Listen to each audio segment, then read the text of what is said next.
Magandang araw. Pamilyar ba kayo sa konsepto ng integrated farming? Yung integrated farming, yung isang buong farm, lahat ng mga makikita mo dito ay connected sa isa't isa. Dito sa farm na ito, merong mga gulay katulad nito, sitaw, at meron ding mga prutas katulad yan. Siyempre, yung mga prutas na yan at mga gulay na yan, hina-harvest nila para ibenta. Pero yung waste materials mula dyan sa mga prutas at gulay na yan ay china-chop-chop-chop nila. Tapos hinahalo nila dun sa pagkain ng mga manok. Tingnan nyo naman tong manok na to. Ang taba, ang laki. Ayan oh. Wow!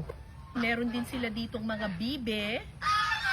Usually kapag poultry farm mabaho, 'di ba? Pero dito wala masyadong amoy kasi organic yung kinakain din nung mga hayop dito.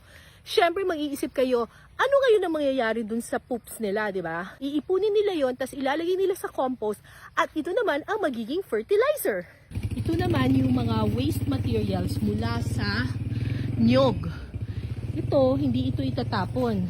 Isasama ito doon sa mga fertilizer para mas tumubo ng maganda yung kanilang mga gulay. Kapag integrated farming yung isinagawa ninyo sa inyong mga farm, walang masasayang.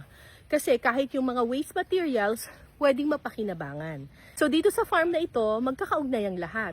Kasi gano'n naman ang kalikasan, ang lahat ng bagay ay magkaugnay. Abangan ang light integrated farming dito sa Orani, Bataan, sa Pinas Sarap!